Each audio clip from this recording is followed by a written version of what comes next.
Jai Guruji.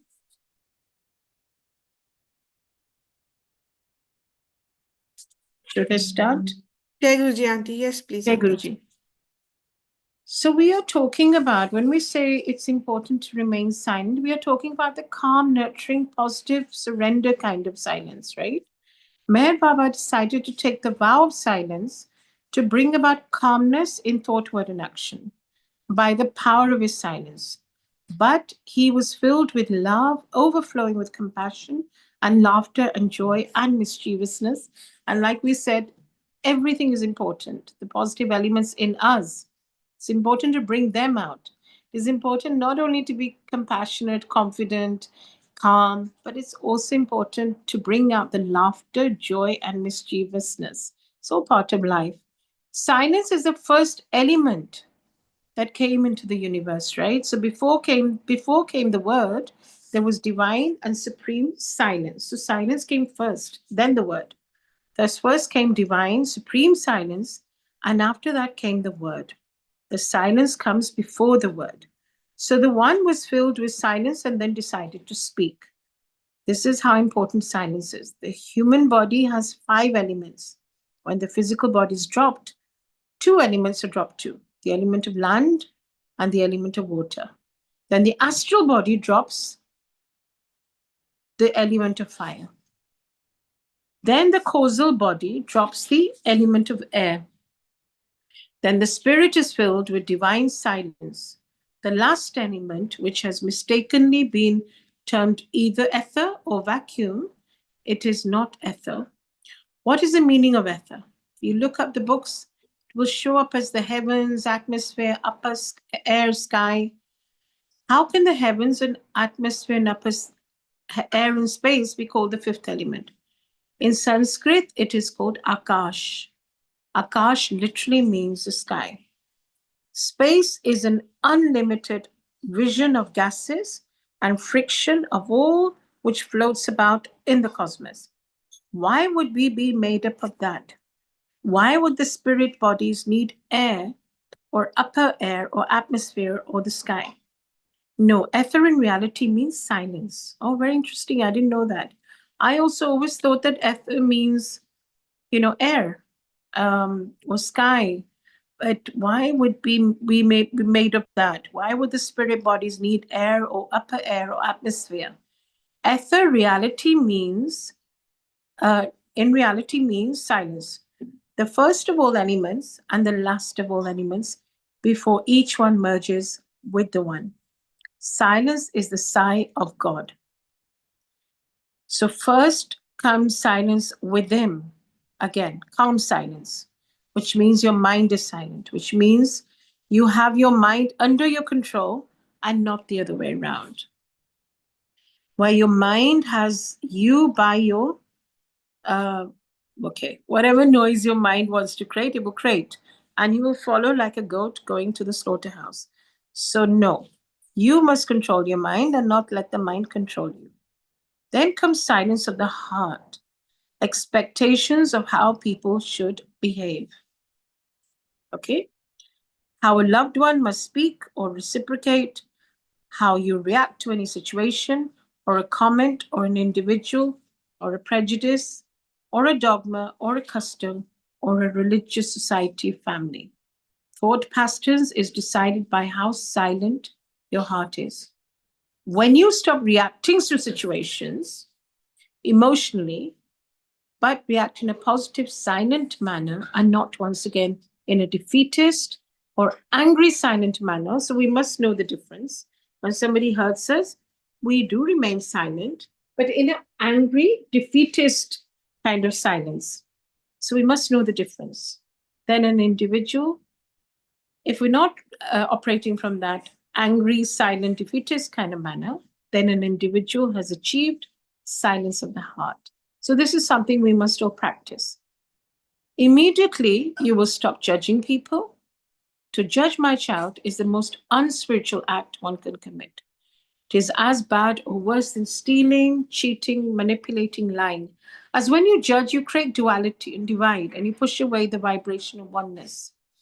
Anything that pushes away oneness and invites discord or duality is a horrifying deed. And when you judge somebody, you are in reality judging God, as God is in everybody. And more important, God has created everybody. And by being constantly judging and condescending, which we have people around us, you're telling God that He messed up. He has made something inferior and He has created something that has a default. So never judge. So when the heart is beautifully silent, the heart will be in the state of calm, positive surrender, and centeredness. Centeredness and calmness are imperative for our spiritual growth. We will never evolve, no matter how many satsangs we go to, if we do not implement the teachings that bring us into a state of calmness and centeredness. So the mind, which is the receiver, transmitter, and treasurer, is silently going about its work. The heart, which is the storehouse of all emotions, is silently observing everything and is like a placid lake at springtime. If both mind and heart are silent, then the tongue eventually will follow suit and start behaving itself. Remember one thing, Bacha, says Shirdi Sai Baba to Rabda. 90% of problems come about with what goes in the mouth and what comes out of it. And whatever comes out of it, we cannot rectify. Once abuses or judgmental comments or even criticism comes out of our mouth, we cannot take them back. Words can hurt more than stones at times. So we must think, pause, and then speak.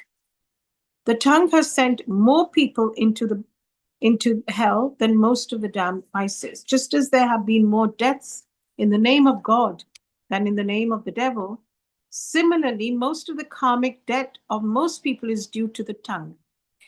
So the tongue is considered to be a very powerful tool that we all have. And that tool can either save us, salvage us, or completely defeat us. Do you want to know the greatest mantra of all mantras for one's fastest spiritual growth? So tell me the greatest mantra of all mantras, asked Rabda. The greatest mantra of all mantras is be quiet. If you can keep your mouth quiet, you will be doing the greatest service for your karmic involvement. When you keep your mouth shut, you automatically stop reacting to situations. And by not reacting to situations, 90% of your issues will be either sorted or be easy to sort out. So when the mind and heart are the state of positive silence, automatically the tongue will follow and the individual will be relatively more silent. But remember, we do not have an issue about talking. When Sufis and Sadhus say talk less, what they truly mean is gossip less, slander less, or how you put it nowadays, um, okay, whatever, bitch less. Slander, like judging, is something looked down upon by God and Master.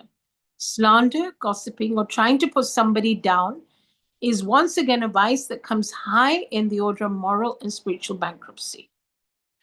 So, in a way, when we are slandering somebody, we are putting God down because we are saying, well, God, you made a mistake. Look what you've created. So, we must never slander, gossip, judge anyone because Sab Gobind hai.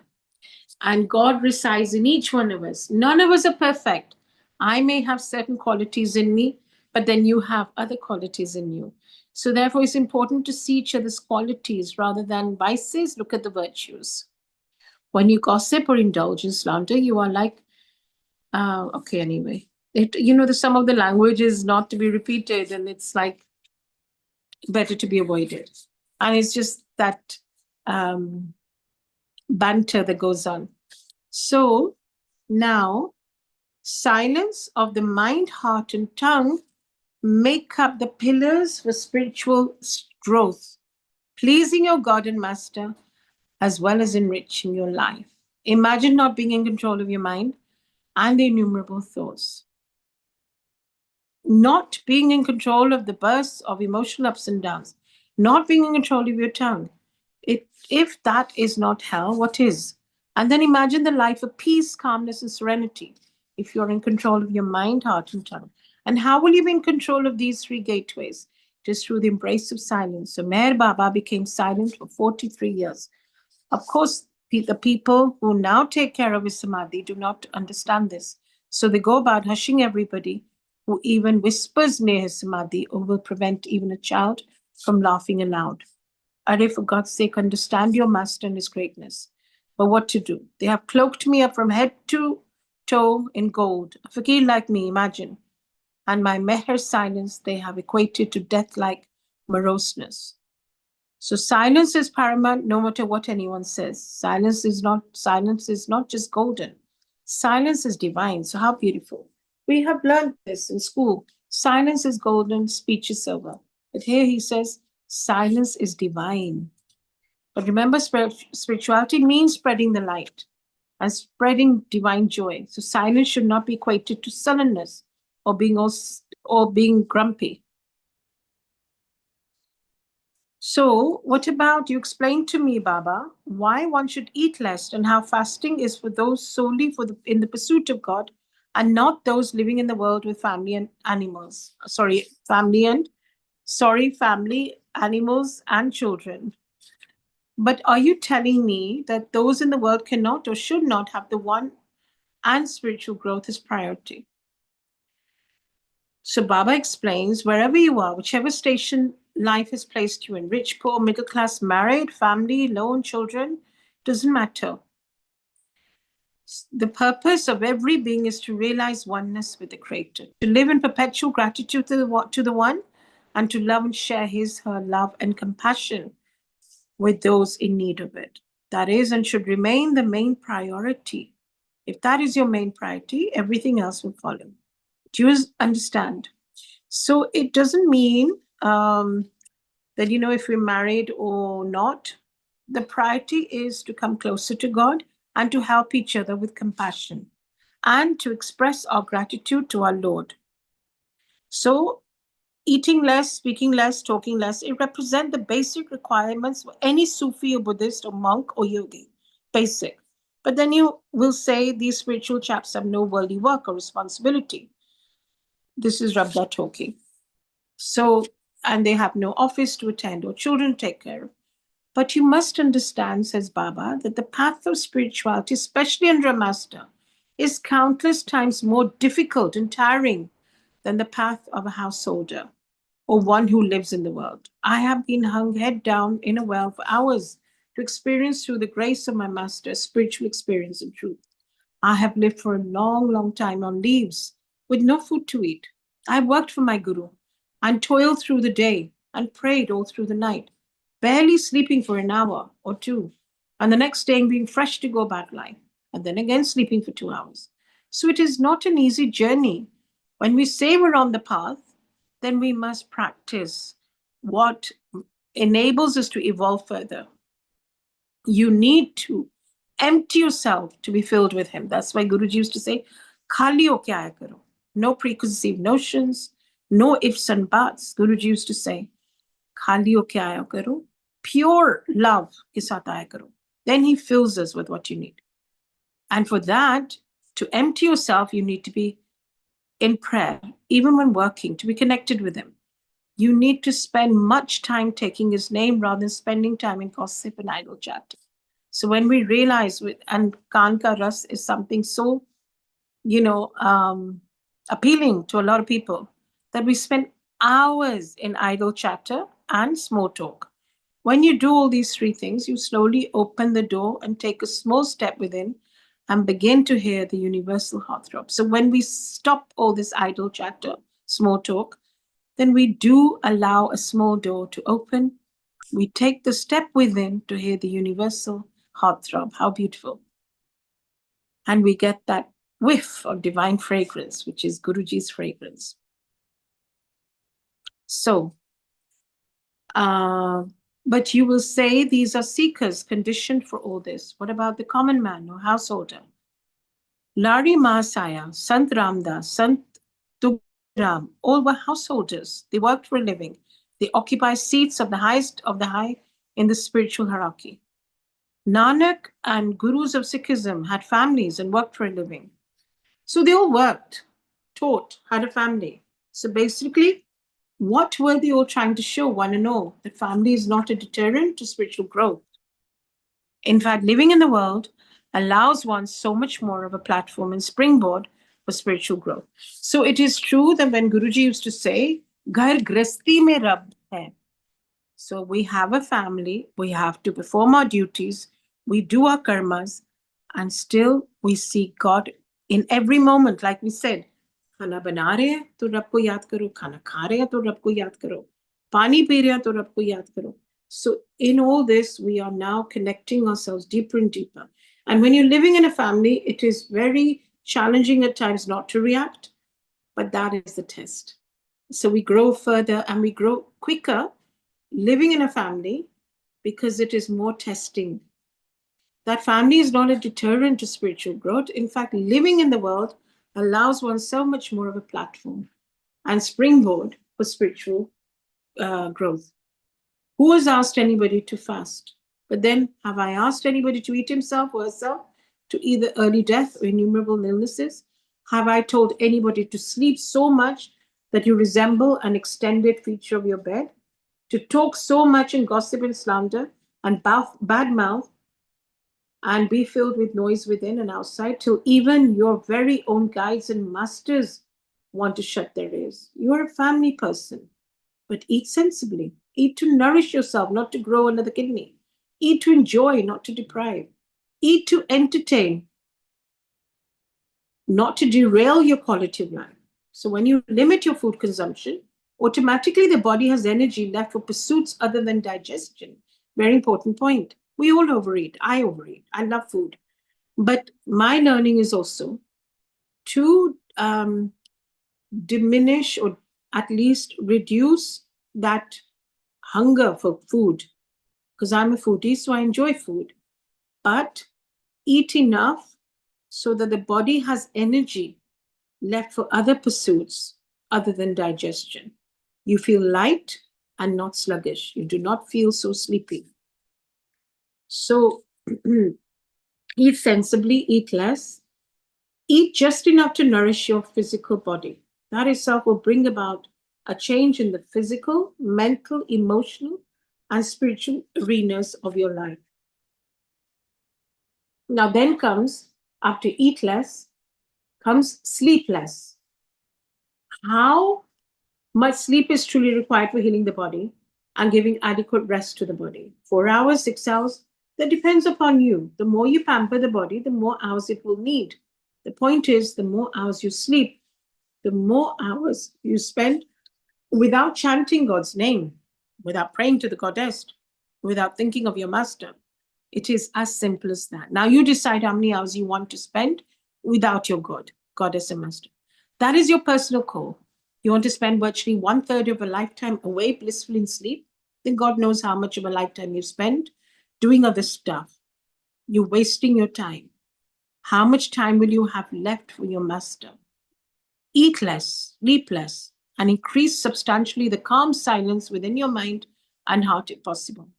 Talk a little less, by which I mean dim the clutter in the mind, heart, and tongue.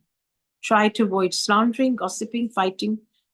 So, whether you are a monk or a sweeper with a family of 7, you can, if you want to, walk the path calmly, making the one happy and proud of you. And Rabda, I know you haven't gone to sleep, so go to sleep. Both the men began to giggle like schoolboys while passing the chillum back and forth. This is today's conversation between the two men. One is the master, one is the disciple, and there's so much learning. So the teacher imparts, the student absorbs. And Guruji is our master. He teaches, he's there to teach us, he's there to guide. But, he has to shower his grace on each one of us for us to soak his grace and to implement those teachings so that we become the best version of ourselves, or at least the better version of ourselves.